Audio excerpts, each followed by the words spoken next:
Dr. Margot Lattanzi is a naturopathic doctor who's helped hundreds of people heal the root causes of their health concerns and feel fully recharged. She's created the Hormone Cornerstone Method, a signature approach to beat fatigue, and also has training in fertility, pediatric care, cosmetic acupuncture, and more.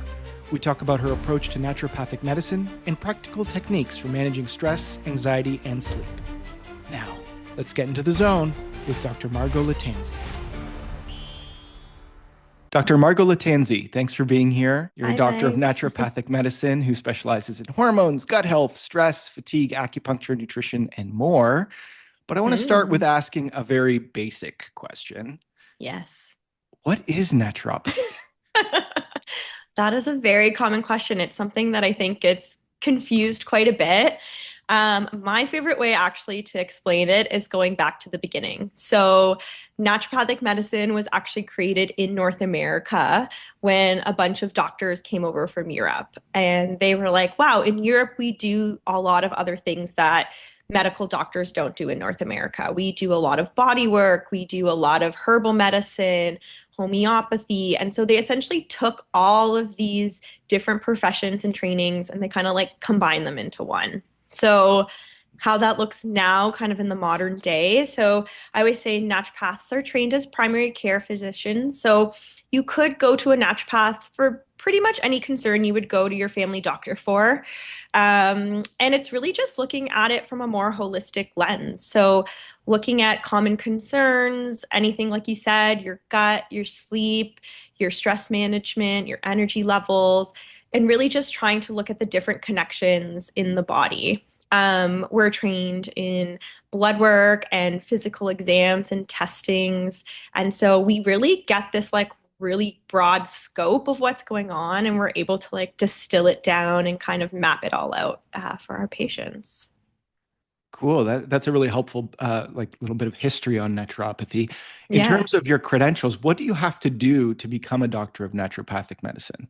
Yeah, so I'm in Ontario, practicing in Ontario. So you have to do a undergrad. It doesn't necessarily have to be in anything specific, but there are a bunch of science courses and things like that. So I studied human biology, health and disease, and nutrition. So pretty much kind of right in that same alley of what I do. And then it's a 4-year grad program. So with that grad program, it's a private college. There's 2 in Canada, the Canadian College of Naturopathic Medicine. I believe there's about 5 in the States. And yeah, with it, there's basic science courses. So you do a lot of physiology, anatomy, biochemistry, all of that kind of jazz. And then right from the beginning, you're learning herbal medicine, acupuncture, like I said, physical exams, body work, all these different modalities, chiropractic adjustments, full body massage. We kind of get trained in, yeah, a little bit of everything. Wow, there's a lot of Yeah. different disciplines there. I wonder what led you specifically to decide to become a doctor of naturopathic medicine, and if there was, did you ever consider becoming like a traditional Western doctor, and what drew you to this path of Yeah. naturopathy? I mean, I guess how much time do we have to talk about it? As much as you want, um, yeah, my limitless. yeah, my story, there's kind of a few different layers to it. So actually, as a child, I had some health concerns. I had chronic headaches, I had some allergies, and I actually remember very specifically feeling like my doctor wasn't listening to me. Which in hindsight is one of the big reasons why a lot of people come to naturopaths, or there's something there, they're missing something, what's going on. And that's kind of a funny thing to think when you're, I don't know, 10 years old or 12 years old, however old it was. But I always loved the idea of helping people. I was a science girl, so I naturally was drawn to the idea of being a medical doctor. I did my undergrad at University of Toronto, and after the first year, I was like, there is no way I'm writing an MCAT. There is no way I'm fighting to get into that system. Like, I want to help people and be in like a medical field, but I don't want to be a medical doctor. So that opened up a lot of options from there. When I was in first year, I took a health and disease course. It was like our intro course, and there was one lecture on what they call complementary and alternative medicine. We don't use that phrase, is kind of getting a little outdated. They don't use it too much anymore, but it's pretty much anything that's not Western medicine. And in that 1 hour lecture, I was like hooked.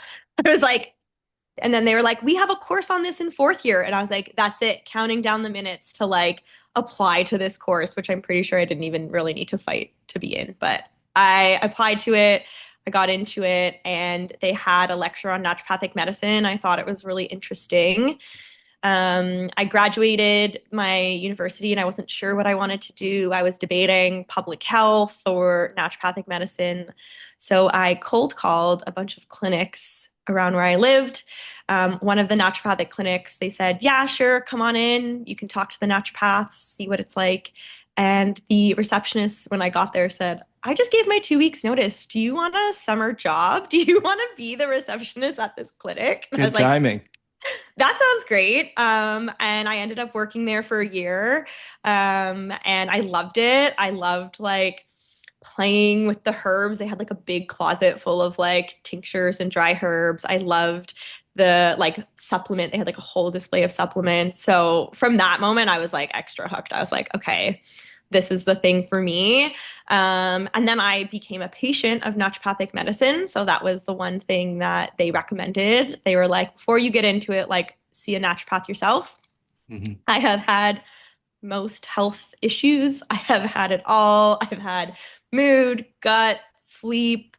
I've had it all. So I was like a perfect candidate for it. And, you know, 12, 13 years later, I'm still kind of healing myself, but I've seen kind of the great changes you can make through naturopathic medicine and all the different modalities that it has to offer. Because there are so many different modalities and different disciplines, is there something in particular that you can point to, maybe one or two things that traditional medicine can't offer that naturopathic medicine does?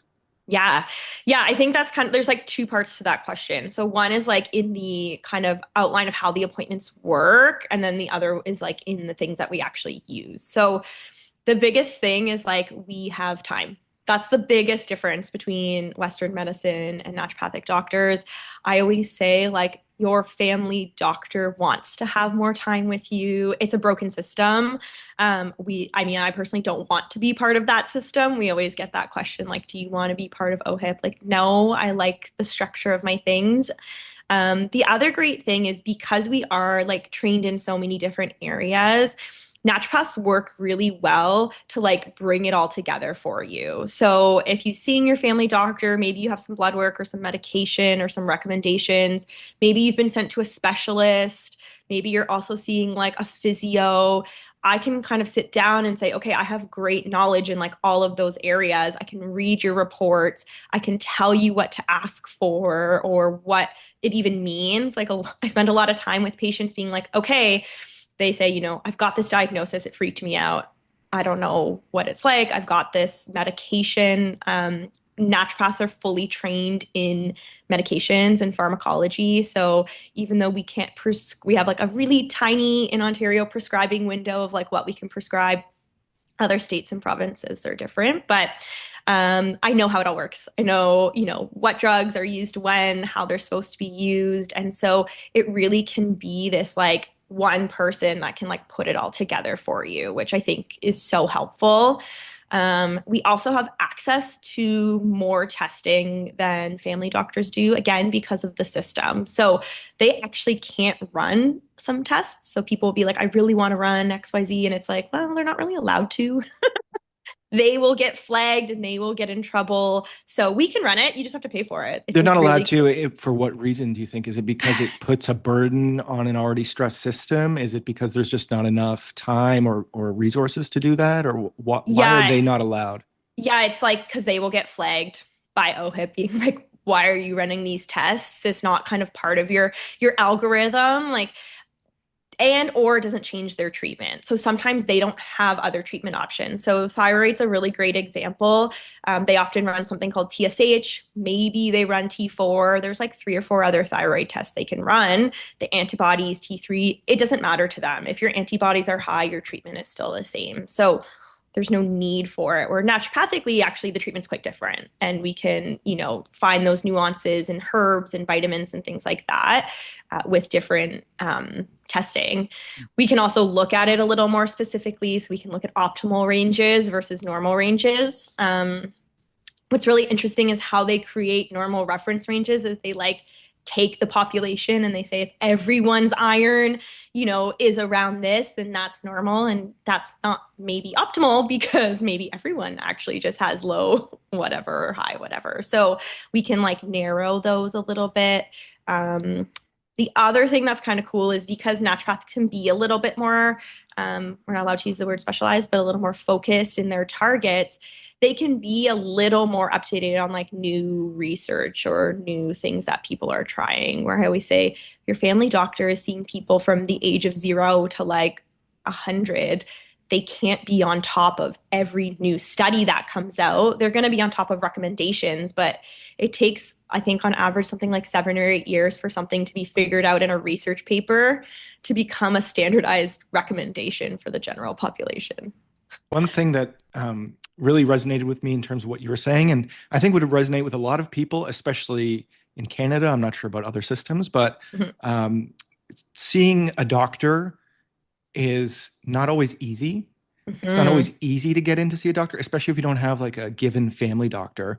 Yeah. And then when you do get in to see them, often it's a very quick meeting. Heaven forbid you have to go to a specialist. It's like they'll see you for 15 seconds. Yeah. So the ability for a naturopath to take the time, I think, is a nice additional factor. But I'm going to have some listeners who are going to be skeptics about naturopathy. Yeah, and totally. I wonder, what would you say to them, and how would you bring them over to at least see your perspective? Yeah, I think there's a few pieces there. Like when I kind of just to backtrack, like what naturopaths actually do. So everyone's a bit different, and modalities isn't a word people are that familiar with, but modalities are just like the different areas of treatments that we do. So, for example, supplements or nutrition is a modality, and acupuncture is a modality, and hydrotherapy is a modality, whatever that is. So, naturopaths at the end of the day are evidence-based.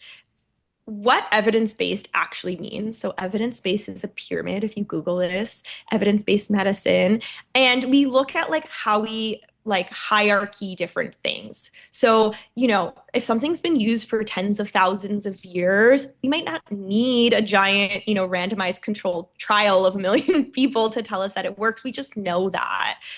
We can use case studies, which again, that might not be on PubMed in a research study, but someone might say, hey, in my patient, I've used X and we've seen this. We can look at observational studies, which are, we looked at the general population. We saw that people who eat more fruits and vegetables had higher nutrient levels. And then we can do randomized controlled trials. Problem with randomized controlled trials is they cost money. And you can't trademark vitamins. You can't trademark herbs. So there are just less, funds for a lot of those studies. So they're getting better. The types of studies they're doing are getting better. There's some really cool like naturopathic studies that they've done in the last few years where they'll be like, here are 10 things that are good for diabetes. You're going to take your patient and you're going to choose which ones are best for them. So everyone has like this kind of thing they can choose from, but it does get individualized because that's kind of the perk of naturopathic medicine is it can be individualized. So yeah, there's definitely evidence for what we do. It might not always look the same.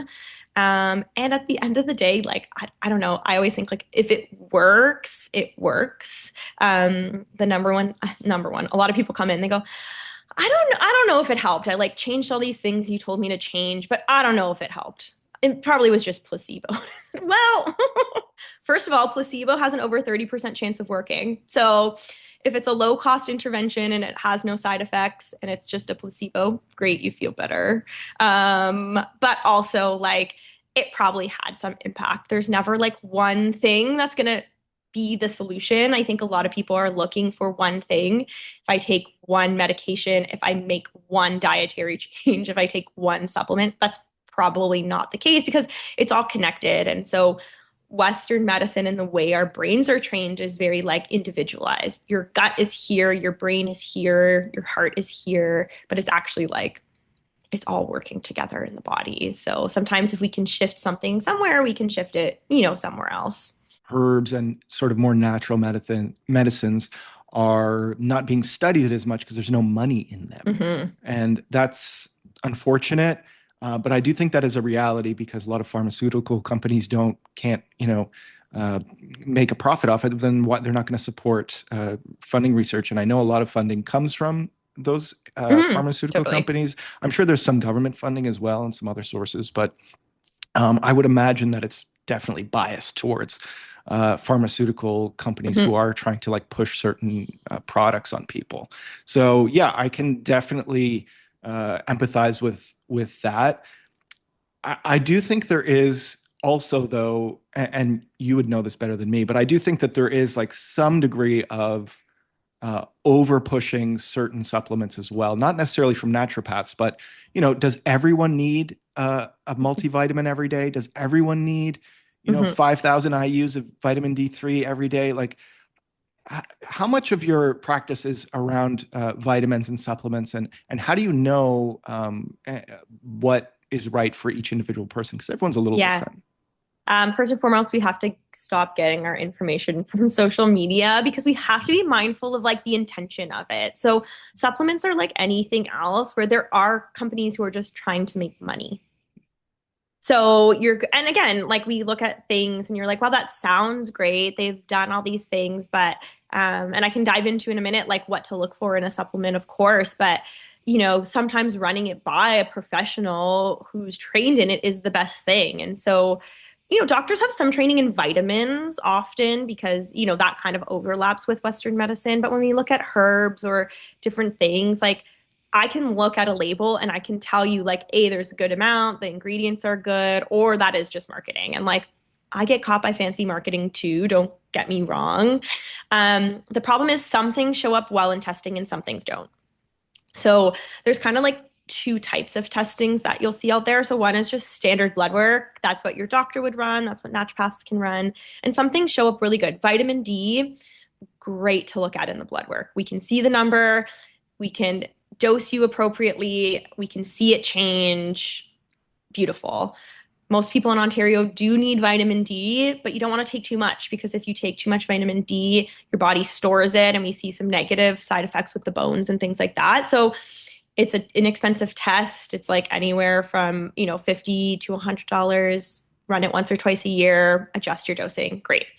Some things don't show up that well in blood work. So cortisol, not great in blood work. Magnesium, not that good. So sometimes blood Cortisol work. being the stress hormone, right? Yeah, Yeah. exactly. So sometimes blood work doesn't tell us much. They have what we call functional testing. So often you'll see kind of like on the internet, like functional medicine specialists. So I always tell people like just be mindful of that phrase because it can be kind of anyone. Sometimes it's medical doctors, sometimes it's naturopaths, sometimes it's nutritionists, but it is kind of like an umbrella term. So functional medicine really just means they're using different types of tests. They're looking at your values and they're like correcting them. So it's very like, this says A, you do B, you get C. Sometimes it's really useful, but the tests aren't always standardized. They're a little bit expensive. So sometimes they're super, super helpful. There's stool tests, like looking at your microbiome. There's urine tests. Sometimes they're great. Sometimes, again, like they might be a waste of money. Sometimes symptoms, and my biggest thing, which no one wants to hear, is just like tracking stuff, tells you way more than any test is going to tell you. So people will come in and they'll say, hey, I want to run a Dutch hormone test, or I want to run a food sensitivity testing. Through my intake, I can say like, that actually sounds like a good idea. Like, let's run it. There's a lot of these questions. Or we can say like, actually, based off what you told me, like, you are not reacting well to dairy. I am telling you right now. So like, let's Yeah. eliminate it. Let's see what happens. Let's reintroduce it. That's free. That costs you nothing. Or let's track your menstrual cycle and let's see these ebbs and flows. Maybe we don't even need that. So it can be a bit kind of nuanced. And then, yeah, the supplements can then, if the testing is a good option or it's telling us what's going on, then you're a good candidate. Not everyone needs anything. I get this. It was so funny. I was at a wedding once and I was sitting beside someone and he goes, I don't know about naturopaths. Any naturopath I've seen tells people they need vitamin D and omega and magnesium. And I said, it's probably true. That's because of our food quality, everyone's stressed. So most things that help stress support are going to help people, in certain instances. We don't sleep. So a lot of these things that we see commonly recommended actually are going to benefit like 8 out of 10 people, 9 out of 10 people, because we all live in the same world. Vitamin D being the sunshine Yeah. vitamin, and especially during the winter months and living in Canada, I'm sure a lot of people are deficient in vitamin D. Is there a difference between, I'm sure there is, but what is the difference, I should say, between vitamin D and vitamin D3? And should we be taking one or the other? And is there like Yeah. a basic recommendation in terms of how much the average person should be taking? Yeah, great question. I actually worked in a vitamin D lab in my undergrad, so I did a project on vitamin D. I thought it was very interesting. That's when you get, I don't know, when you're into a field, you get nerdy about something. And so anyways, I worked in this vitamin D lab. And so essentially like there's a lot of things have different forms. So D2 and D3, those are the ones we usually look at. They're just like if you put them under a microscope, they are just like slightly different in their chemical makeup. And so D3 is what we look at supplementing, what we look at in the blood work. In the blood work, we look at, anyways, it doesn't really matter, 25 OH vitamin D. There's also a 125 OH. So there's like a bit of nuance, but for the most part, most supplements that we get are vitamin D3. It's just like better used, better absorbed. Vitamin D, we want to always take in a gel capsule or liquid oil form. So it's fat soluble. The fat soluble vitamins are A, D, E, and K. So those four vitamins get absorbed differently than our other vitamins in the body. That also means we don't pee out the extra. So we kind of keep it all in. So if the vitamin D is in a gel capsule or a liquid, you're going to absorb it better. So if you have a tablet at home, I always say like finish it off. You don't need to throw it out, but like when you're done, replace that with a liquid or a gel capsule. The standard recommendation right now is 2,500 IUs per day for adults. We know in the research we generally need 3 to 4,000 in the winter. So like September to May, we will not make any vitamin D from the sun. So one of the things I always laugh at when people in the winter, they're like Instagramming and they're like, out getting my vitamin D for the day. And I'm like, no, you're out getting your sunshine. You're Right. actually not making any vitamin D. So in And the that's because the winter, sun is just weaker in those months, or what? yeah, exactly. Yeah. It's kind of based Okay. off the UV. So the way we make vitamin D is when the sun hits our skin actually synthesizes that vitamin D. So we need 3 to 4,000 generally in the winter to maintain our levels. So that's where the testing can be important because come September, are you at the optimal number, which in the blood work is around 125? If so, then maybe 3 to 4,000 is enough to keep you on. But if you start in September deficient, then you're taking 2,500 or 1,000. You're never gonna really get there. In the summer, you need to be outside, more or less full body skin exposure. So like shorts and a tank top, or shorts and no shirt on for 20 minutes between 10 and 2. So if you work inside, if you're not walking around with minimal clothing on, and if you're wearing sunscreen, you might not even be getting enough during the summer. Yeah, that's something I think a lot of people can take with them and use because Yeah. 20 minutes doesn't seem like a long time, but if you're at work all day and you're not, Hmm. out and about, I mean, it can definitely be deficient still, even in the summertime. And so if you're in Ontario, you can actually self-order vitamin D kits from Life Labs online. They'll send you an at-home finger prick test, and you can get your things without even a doctor's requisition, which is kind of cool. Again, it's really easy for naturopaths to run in blood work. Your doctor should run it if you ask. You'll have to pay for it. And so the reason is in Ontario, vitamin D used to be covered by OHIP. Everyone was deficient. OHIP said, we're not going to waste our money testing everyone if we know they're deficient. Just Wow, treat them like they're deficient. Like why this is a waste of resources. Everyone needs it. that's So crazy.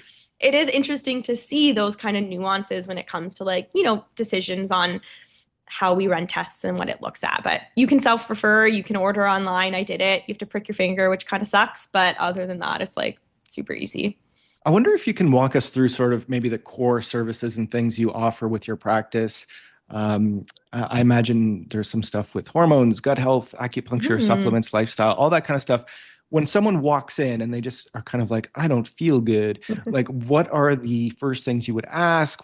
How do you know which modality to turn to? What is your process like when someone comes in?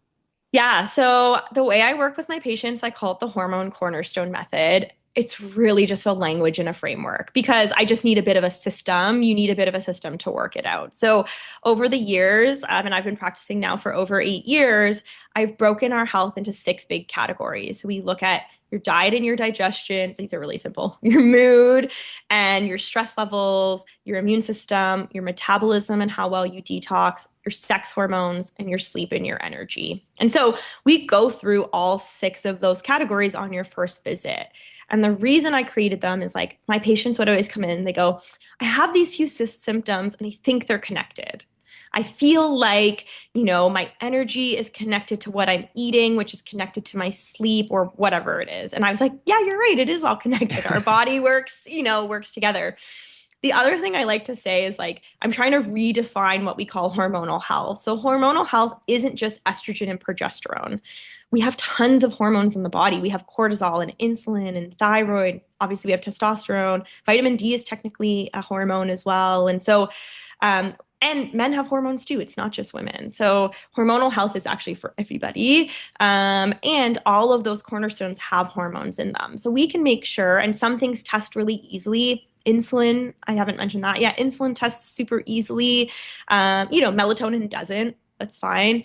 And so when someone comes in with me, we sit down on that first visit, we go through your concerns in detail, we go through your cornerstones, and then we can actually say, like, what testing is important for you today. So, I mean, everyone's a bit different in their systems. My goal is like to run testing that either if we really need a baseline or if it's actually going to give us an answer to something. Otherwise, let's put your resources to other things. Like you don't need to spend $200 on testing if actually that's better spent to some like acupuncture appointments or some supplements or whatever. Or maybe like a gym membership or whatever that is. So, and then, my style of practice, I like to create treatment plans that actually get done. So I always tell people like I'm so flexible. If I say something and you're like, I'm not going to do that, let's readjust it. So I have patients who say, I will only take supplements. I can't change my diet. I don't have that capacity right now, but like give me 100 supplements and I'll take them. I have people who say, I don't want to take more than two supplements. I only want to get it through other things. I do a lot of herbal medicine. So that can be in, supplement form. That can be in teas or tinctures, which I can custom blend for people, which is cool. I love acupuncture because it's not something you have to do every day. Like sometimes it's like, I can't add anything else to my like daily routine, but it's an opportunity to like calm your nervous system, which like probably is at the root of like most diseases and symptoms and all of that. It's just being too stressed all the time. So lie on the table, it can do the whole body. You'll sleep better, you'll be more calm, but also like maybe your shoulder won't hurt or you won't be Yeah, constipated. there's so much to unpack there, but I want to zero in on the acupuncture for a minute Yeah. because I think it's really misunderstood. I certainly don't understand it fully. Yeah. So essentially, can you explain what acupuncture is, how it works, and who might benefit from it?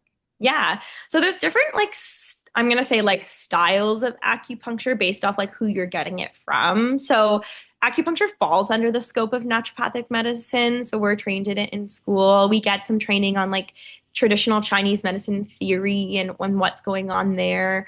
But there are obviously acupuncturists and traditional Chinese medicine doctors as well. And then there's something we generally call medical acupuncture. So that's what like chiros or physios or RMTs would do. And that's more like pain specific. It's the same thing. It's the same needles. It's the same technique. But the way I practice acupuncture and the way I like to explain it to people is you actually, according to Chinese medicine, have an energy running through your body called qi. And qi follows specific roadways or paths. So it's like your bones and your muscles. We know where that qi is going. And she can get stuck for a variety of reasons. Chinese medicine, we say everything is really influenced by what you eat and how you regulate your emotions. So, do you have too much emotion, not enough emotion? And when your chi gets stuck, we get too much in one area, not enough in another, just like water running through a pipe. And so the needles go in and they just help that chi flow better. So, if the energy in your body is flowing better, then we can rebalance and we can heal. Western medicine likes to explain things as well. So, acupuncture increases blood flow, decreases inflammation, helps nerve pain and pain signals. It puts your nervous system into fight or flight. We can see that, which is kind of cool. And it puts your brain waves to the state right before you fall asleep. So, very calm and relaxing. I'll give a disclaimer here in that I have seen a naturopathic doctor before Yeah, many totally. years ago.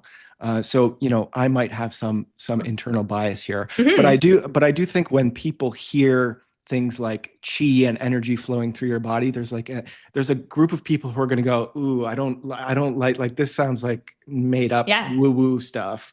But I really like how you sort of like tied in the Western Hmm. explanation of it as well. I think that's actually really helpful because for those people, they can go, oh, well, there is actually some like proven Western proven Yeah. benefits to acupuncture. And so how do you know if someone would benefit from acupuncture, and what is the benefit of going into that? Is it an alpha state when right before you're sleeping? Yeah, I It's always like, forget. I get them confused all the time. I yeah, look it's it one up of all those the states. time. But like Yeah, what alpha is or the beta. Yeah. benefit? What is the benefit of being in that state? Is it just like a relaxation thing? Hmm. And how do you see, you mentioned you see the body going into fight or flight mode. How do you see that, and what does that Yeah. do? So most people would benefit from acupuncture, to be honest, unless you are terrified of needles or like really unable to lie there relaxed, you will get some benefit from it. I also tell people like sometimes like especially those people who are hypercritical, like I don't believe it. I need the proof. What is going on? That sounds. I'm like sometimes it's actually just like a practice of like stepping out of that a little bit. Like just trust. Trust that like your naturopath or acupuncturist who told you it's a good idea, like it is a good idea. Um, but what's really interesting is like we spend so much time in sympathetic or fight or flight mode, like the average person. The alternate to that is parasympathetic or rest and digest. So when we're in fight or flight or sympathetic, our body's putting its resources towards surviving. So our gut doesn't operate well. We might hold on to weight. We might feel more anxious. Your body is just like trying to survive, even if you don't necessarily feel that. Some people don't, some people do. When we're in parasympathetic, our body is putting its resources to healing and recovery. So even if we look at it from like a lens of like maybe you're just really into fitness and exercise, like you need to heal and recover. If you're not sleeping, you're not going to heal and recover. So those two systems work like a light switch and they both can't be on at the same time. So if you're in fight or flight, you're automatically not in rest and digest. So acupuncture can be a really like tangible way for people to flick into that other state that just can't do that normally. It's similar to like, meditating or deep breathing. Some people like cold baths or saunas, whatever is kind of your thing, but it's just an opportunity for your body to like step out of it. Um, the other analogy I use a lot is I compare it to like working a desk job and exercising because I think people understand this example really well. Like if you work at a desk and you sit all day, like doing 1 hour workout a week is not going to make that big of a difference. Still do it. But actually, what's better for you is like 2 or 3 10-minute breaks throughout the day. So, like, go for a 10-minute walk around the block at lunch, like, go for a walk after dinner. That's going to have a bigger impact than like sitting 10 hours and then like moving your body 1 hour. Oh, Um, interesting. That's Same thing with being in fight or flight. Like it's better to have these opportunities where you flick out of it, even if it's only for an hour, whatever, than just being in it continuously. And I want to zero in a little bit on the sympathetic versus parasympathetic Yeah. nervous system like settings that we can have our bodies in. So, the sympathetic system, as you've described, if I understand it, is the fight or flight mode. But what that means it doesn't necessarily mean that you are in a literal fight or literally running for your life. It could be you're sitting at your desk and you're stressed out, or it could be 100%. you're late to pick up the kids and you have to, hurry to get your coat on, or it could be any number of like modern stresses, or modern things that are affecting you and preventing you from going into a parasympathetic setting, which is more of like the relax after you Mhm. had a big meal or right before you go to bed. When is it important to be in a sympathetic versus parasympathetic state?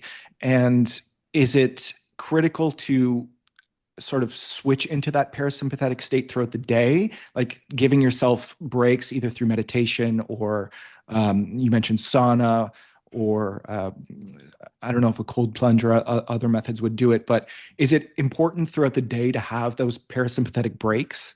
You probably don't want to be in sympathetic for the most part. Like, Okay. obviously, if you're like exercising, like, so if you have, this is really interesting. Like, I'm all about tracking things. If you have a fitness tracker, so I have an Aura ring, it's going to measure my stress throughout the day. And so it's looking at different markers, my heart rate, my temperature, things like that. Certain things are going to put you into a stress state. Like that's just how it is. Like sometimes after eating, you're going to be in a stress state. Rummaging around the mall, you're going to be in a stress state. But how much are you actually getting into that restored or relaxed state? And you can compare those. So you can see, are you like, in sympathetic, maybe when it's okay or it makes sense, and how often is that? What you want to try and do is like have maybe a bit of adrenaline, maybe a bit of cortisol spike, but like not flicking you fully into sympathetic state, or you can pull it back quickly. So sometimes we look at another good analogy is like the anxiety curve, where like a little anxiety is actually good. It's performance enhancing. A little adrenaline is good. It's performance enhancing. You can get that project done. You can focus at work, but like it does have a tipping point where it becomes like not productive. And so we can think of the nervous system like that a little bit, where like, yeah, I want to focus at work. But you don't want to be to a point where now your body is just like pumping all that stuff out, or you can't come down from it. Or like, I don't know, if you drink a lot of coffee, you might have that similar feeling of like, one cup makes me feel good. I can focus. I'm alert. But now I have two cups and I'm like jittery and like my heart is beating. Like, that's too much. Pull it back. Yeah, I would love to get into that caffeine stuff, but I just want to stick on this for a second. Yeah, yeah, So yeah.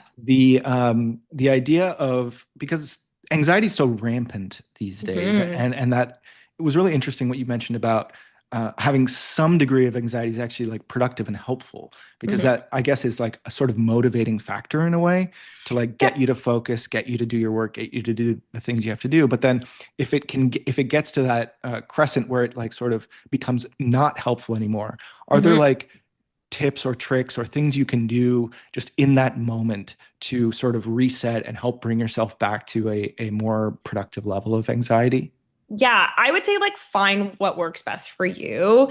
A lot of the things I recommend are like the things we know we need to do. So a lot of it is like one, coming to a naturopath just gives you someone to be accountable to, which actually is probably like one of the biggest things with it, right? But maybe you're someone who like a walk really clears your head. Like leave your phone at home. I always say like map out a route that's like 5 to 7 minutes, 10 minutes that you're like, if I walk around my block, it's less than 10 minutes, I can get back to work. And then if like that feels good and you have 20 minutes and you want to do it twice, like even better. Anything, making a coffee or a decaf coffee, making a tea, making a fancy drink, like being mindful. So stopping, having, sitting there for a minute. Um, Deep breathing, like the power of deep breathing is, we could talk about that forever, but like there's research, we know all those things. But like if it is just like sitting in your car or sitting on the toilet, which I work with pelvic floor physios, they're like, we love that you recommend breathing on the toilet. It's great for your pelvic health and your bowel movements. But like actually, if you like just habit stack it onto something you're already doing, like sit, take 5 deep breaths. That's going to bring you into parasympathetic. That's going to bring you down. And then if you need it, like supplements and herbs can be helpful. Like there's lots of things that will just like dial it back. So if you're like going to a 9 out of 10? What if we just bring you to a 7? So maybe it's you just take something, on those days you work or on those days you have those activities that ramp you up, or maybe you just have them like on your desk and you just like use them if you need them. But it's any sort of ritual or any sort of habit that just kind of pulls you out of it for a second. And I would say like ideally without your phone. Yeah, definitely going for walks is something that I do more in the warmer months. It's harder when it's Yeah. cold outside. I'm less motivated to do that. But Yeah. even just going for like a 10 or 15-minute walk, sort of for me, allows me to reset. Sometimes I'll Hmm. listen to music or a podcast or something, but often I'll just do it like Yeah, with good for nothing. you. Yeah. And that just to me is a little bit of exercise, but more than that, it's like helps me clear my head. Often, Hmm. if I'm having a problem at work or having, I write a lot of scripts and work on a lot of TV and film projects, and one of the things that I run into is that I'll be stuck on like a story problem, or Yeah. I'll have an idea that I know is good, but I can't quite figure out how to execute it, and like stepping away, like the stress of that moment Yeah. can feel really overwhelming. But then stepping away and like not thinking about it, like when I go on these walks, I typically am not like actively like, oh, how do I fix this? What do I do? How do I solve this problem? I just will go for a walk, look at nature, Yeah. do whatever I'm doing. And then a lot of times I'll come back and I'll have the resolution to my problem. Yeah. So I find that to be really helpful just to like get out of your own head. And I think being mindful is like something that's already come up on this podcast before, but it's like Yeah. so important. It's like not So being in that important. autopilot mode all the time really Yeah. allows you to sort of step outside of yourself and go, oh, okay, maybe I should think about this, or maybe I can do it this way. Because I do catch myself quite frequently being like stuck in this like autopilot, like, oh, gotta do this, gotta do this. What's the next thing? Hmm. And being able to step back by taking a walk or going for a sauna, which I do frequently as well, Yeah. is has been helpful for me. There's so much to talk about. I want to talk I about the know. caffeine. I want to talk about the sauna. I want to talk about Yeah. everything. But the sauna, because that's something that I do pretty Hmm. frequently. Is that something that you ever recommend to your clients? And what benefits do you think it can provide to someone in terms of, does it have health benefits outside of just like going into a parasympathetic state, or is it just like a place to meditate and do that deep breathing, or are there like also additional benefits? Yeah, I mean, saunas are a great tool. Technically, saunas are a form of hydrotherapy. So hydrotherapy is just using water, right? Hmm. So it's like how natural can you get? That's amazing. It really depends on your state. I'm really hesitant of like sauna blankets. I don't know. This is a personal thing. Anything that's like tech really close to my body, my whole body like freaks me out a little bit. So like, Hmm. do you need to go get a sauna blanket for your house? I don't know about that. But steam saunas, infrared is great. Really, they help you detox. So that's a great thing. So especially infrared saunas. We live in a very toxic world, and that's a conversation for another day. Like we're exposed to chemicals and pesticides and what we call hormone mimics, and our livers are overburdened, overtaxed. And so really anything that's like sweating is one of the biggest ways we detox. So getting that out. Sometimes it can help your lymphatics flow a little bit. So that's kind of like a system that mirrors our blood vessels, that just kind of cleans them up, and helps you get rid of it. The only thing I would say is like I would be cautious of saunas if you're already pretty depleted feeling.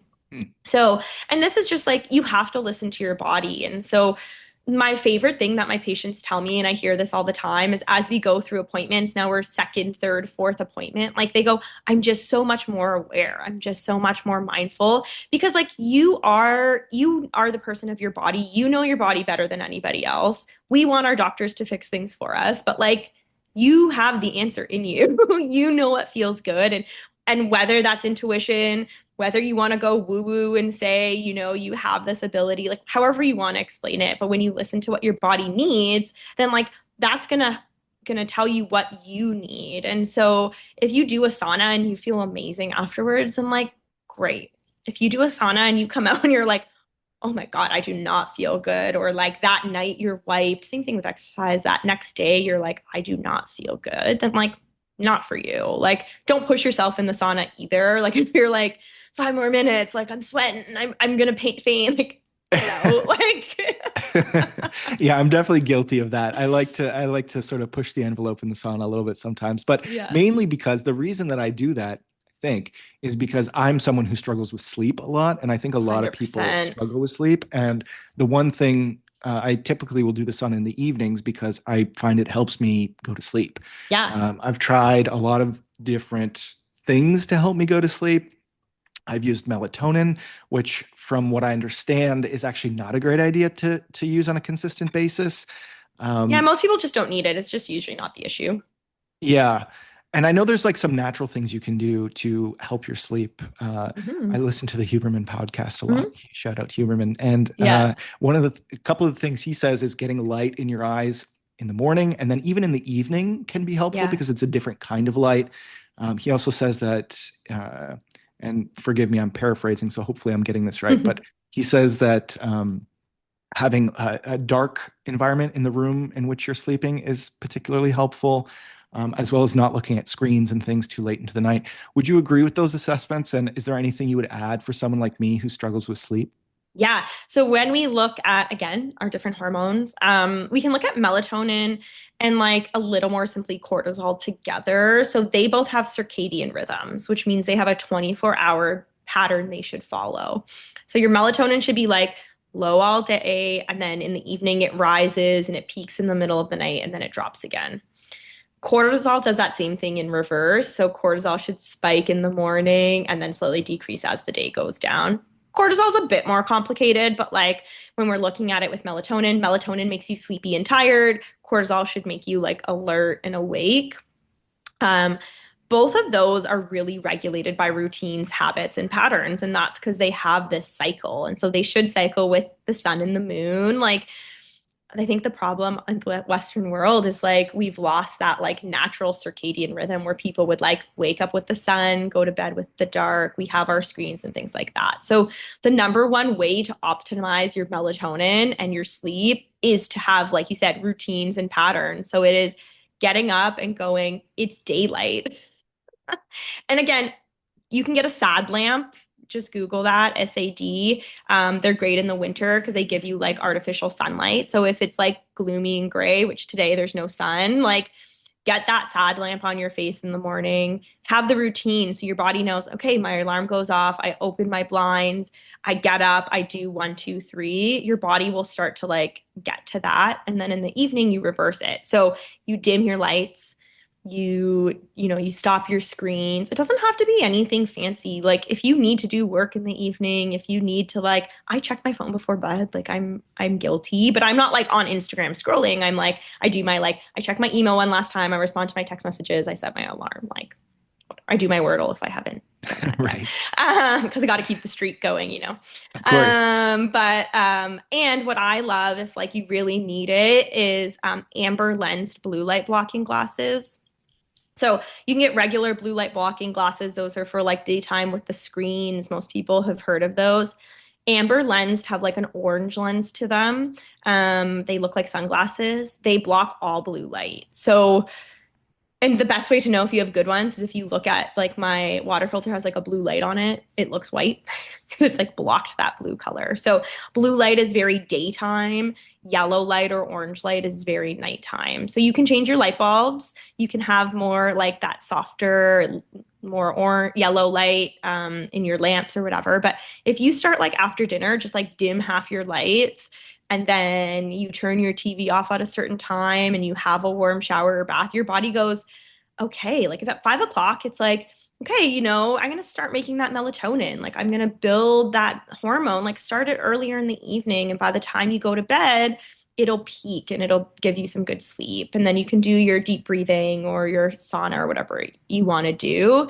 Um, the other thing is so the amber lens blue light blocking glasses will block that blue light. So if you have to do work, if you're like watching that last episode of the TV show or you're on your phone, then it will like not stimulate you as much. Yeah, I've definitely heard of the blue light glasses, and I've heard mixed reviews about them, but They changed my definitely, life. really. Yeah. Yeah, so I've heard that too. I mean, I've heard a lot of people who, at the very least, are changing their lighting into Mhm. the evening, and that Yeah. affects them. Reducing the amount of screen time affects them, and it sounds like these glasses can be helpful as well. What about caffeine? People are Mhm. so addicted to caffeine, myself included. Yeah. I was quite resistant to caffeine early in my life. I'd like would Mhm. never drink it.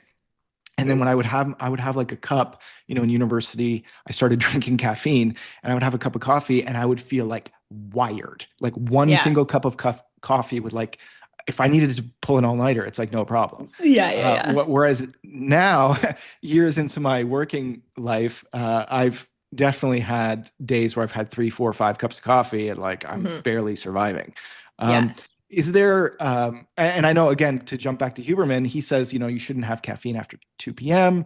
Because that can that can keep you up. Is caffeine in a way like a drug where you become tolerant of it? So if I have one cup of coffee versus two espressos, Mhm. that might affect someone differently who typically has two espressos. And is there an optimum amount of caffeine we should be ingesting? I know a lot of people even drink, you know, energy drinks that have tons of caffeine in Yeah, them. yeah, yeah. And how does that affect your sleep? And I guess what would be the optimal thing you would suggest to a client coming in saying, I'm struggling with sleep, but I'm consuming a lot of caffeine? Yeah. The funny thing with caffeine is like people love their coffee. There is like always like a new study came out. Coffee has these positive benefits. Like new study come out, not good for you, not good for you. Like actually go back to like how do you feel with it and do a bit of trial and error. So there is a genetic component to it. Some people just break down caffeine better. Some people break down caffeine worse. And that's why some people are affected by it more than others. It can also like the main thing that caffeine does is like bind your adenosine receptors. I think that's the term. And so like essentially just like makes you not tired. And then like once it wears off, you like get tired. But it can spike your cortisol. It can put you into that fight or flight mode a little bit. So if you're already like amped up, if you're already like busy at work, it might actually tip you over the edge if you're already feeling, anxious or whatever. So it is just like, how do you feel with it? It does have a half life. So in science, essentially, like, so let's say 100 milligrams, a half life means in how much time is it 50? And then in how much time is that 50, 25? And so everyone's half life and how fast you break it down is different. So I use that 2 p.m. marker often as a starting point because generally the average person, if you have that coffee at 2, by the time you go to bed, it'll be out of your system. But some people more, some people less. It kind of just depends. So I would say, like, one, mostly caffeine is a ritual and a habit. Mhm. Most people feel better with less caffeine. So at the beginning, it'll suck, but like within a few days, you probably will feel better without having that like peaks and valleys through it. Mhm. Also, just quickly Google how much caffeine is in things. So, one espresso versus a cup of coffee versus, Starbucks coffee has more caffeine than a regular cup, or two espressos versus one. Green tea has on average, I think it's about 30% of a cup of coffee. So like maybe you have a green tea because you're less sensitive to that, or black tea is about 50% of a cup of coffee. So you can have caffeine in other forms. Have a decaf. I trick myself all the time. I'm like, this is, and for me, I'm pretty sensitive. I'm a one a day for sure. I don't need it. I don't get a headache if I don't have it. I'm like, haha, I'm not addicted, so I'm gonna have it. But like, I definitely don't feel better often when I have more coffee, and I know that. So I just, make a decaf, pretend it's a coffee. It still is like a warm treat. Yeah, I love coffee, and so I do the decaf trick sometimes too. Yeah. Especially if I'm having like a late night treat or something, and I Yeah. need to have my coffee with my cake or whatever. So Yeah, yeah, yeah, yeah. it's a good little way to sort of still get your coffee, but avoid that caffeine spike. Yeah, totally. Um, what about while we're on this topic of sort of being tired and sleep, Mm-hmm. one of the things I hear all the time is burnout. And Mm-hmm. I would love it if, like, do clients ever come to you talking about burnout? And Mm-hmm. what does that mean? Because I feel like that word is so overused and it's kind of vague and it's not really clear to me what that means, but I know I felt it, you know? Yeah, yeah, And so yeah, like I'd totally. love to know what your take on burnout is and what you would recommend to someone who's feeling burnt out. Yeah. So I think again, burnout can mean to anyone what it means. Like you can say I feel burnt out or I don't, but I like to explain it. So when I dive in with my patients, so almost like every visit we talk about a different cornerstone. And so obviously we talk about the adrenal glands, which produce a few different hormones, but mainly your cortisol, which is your main stress hormone. And so just the more chronic stress you have, and again, it doesn't always have to be bad stress, like caring for kids, having a busy job, like looking after your parents. Those things are all working out technically is a stress on the body. Like those are all stressors. But if you have chronic stress, it starts to affect how your stress response is in the body. So there's three, I'll kind of like briefly go through it, three stages of the stress response. The analogy is a house on fire. So stage one, your body's really good at dealing with stress. It has that system in place. It's like there's a fire at the house, the fire alarm goes off, fire department comes, puts out the fire. A little bit of stress, not so bad. If that stress keeps happening, we get stage two. And so during stage two, it's like the fire department's sending more trucks, but they can't get that fire under wraps anymore. So your body starts to go like, this stress is starting to affect me. I can't kind of keep up with it. The cortisol curve that I mentioned before isn't as nice. So maybe there's peaks or valleys in it. You're definitely feeling either tired or wired and tired, which is like too much cortisol, which people say a lot. Oh, and then like we see these symptoms in other areas of the body because your body's like, hello, I'm trying to like sound the alarm for you to change your stress levels. So maybe we get digestive changes or immune changes or energy. Stage three is burnout. So stage three is like there's no water left in the fire hydrant. So we actually can't even make our hormones as well anymore. You don't ever make no hormones, but like your body's like, I've been pumping out cortisol for like months and months and months. Like I'm having a hard time doing that. Like we see your sex hormones change. And so we're really flatlined, really fatigued.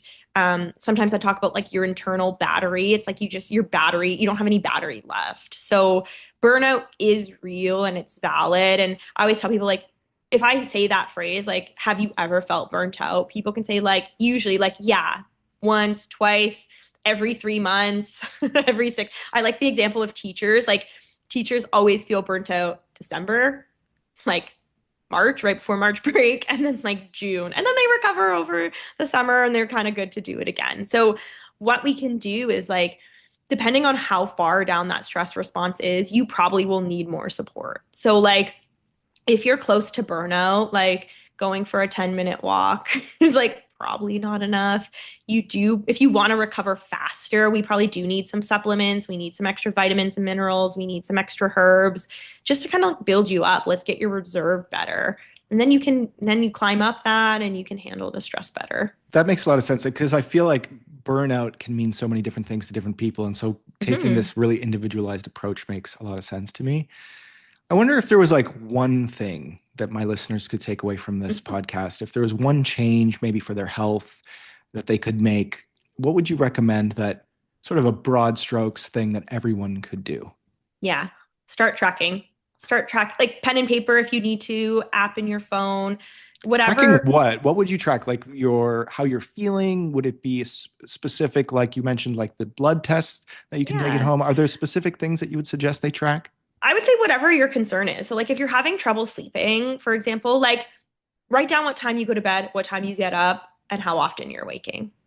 Do that for a week. Then, like, change one thing and see what happens, and then keep tracking it. Or if, let's say, you're tired, like write down once a day, just like what you did that day and if your energy was better or worse. So if you exercised, you have better energy. If you eat breakfast, you have better energy. If you have 3 coffees, and then you get data. And then with that, like you can analyze that data yourself. You can bring that data to someone to help you analyze. Like I love when people come to me and they're like, I've been looking at this and that. But like no blood test, no like fancy supplement off Instagram is going to make a difference if you don't know how you feel. I did do it. I mean, especially with my workouts, I would track them sometimes. Mm. Um, but it's really easy to fall off that wagon. So having the discipline to like continue to do that, And I especially would if, just like, I'm just gonna say, like, be yeah, mindful. Like, we don't need to overtrack everything. Like, people uh, sometimes come in and they're like, oh my God. And then I looked at my data and it's like this one. I'm like, no, let's just like raw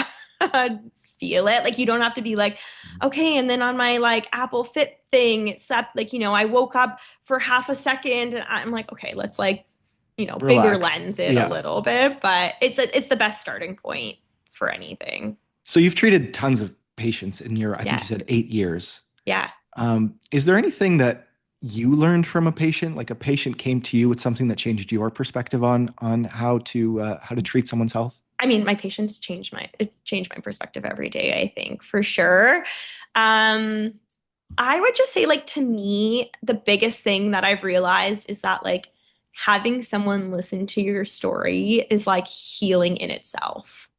Like, sometimes I'm actually shocked when, like, I do few things with a patient and they come back and they're like they're feeling so much better, or they'll say like this one thing you said to me like really stuck with me. And so again, it sometimes is more complicated, but I do think it is, we need someone to listen to us. We need to feel like someone's, caring and putting it together, because a lot of it is just like being worried, right? Like we want to live well, we want to be happy and healthy and all those things. And just having that time, I think, I didn't realize it at first, but just having like a space where you could be like, do you have any other questions for me? And people being like, oh, yeah, actually, like, let me just like, I love someone who like pulls out their phone or like, opens a book. They're like, I do have actually other questions, like if we have time for it. I think that can be, yeah, that's like seeing that has changed the way I, care for my patients for sure. Yeah, I think giving people that space is really something that they don't get in the traditional Western Hmm. system. And so I can see how that would be transformative for not only the patients, but also for the practitioners as well. Hmm. Thank you so much for being here, Yeah, Margot. no problem. This was great. Yeah, I like to end the podcast by asking about a time you stepped outside of your comfort zone, either personally or professionally, Yeah. and how that impacted your life. Yeah. So I was going to mention this when I said that when I went into naturopathic medicine. So I'm someone who's had like pretty bad anxiety throughout my life. I overthink everything. I don't overthink my big life choices very much. I tend to just like do them. Maybe I have some good intuition. I don't know. But yeah, probably one of the biggest things is 3.5 years ago, I was in Hamilton. I left the city I was in. I pretty much started from scratch in life.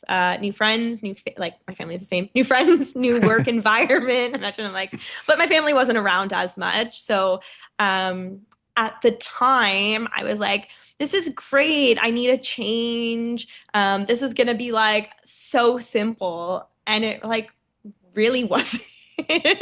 My life really got turned on its head for about 2 years. I feel like I'm just kind of coming out of that. But like the growth from that of just like deciding I was unhappy, deciding I was going to do something about it, and just like moving forward and just like doing it. I think, yeah, like I love where I am now, but I don't think I would have been in that same place had I not done that a few years ago.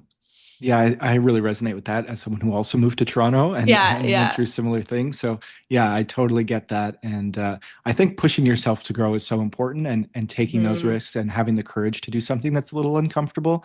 That's why I always ask all my guests that question, Yeah. because I think it's so important to like challenge yourself and step outside your comfort zone, because it can really impact your life in a positive way.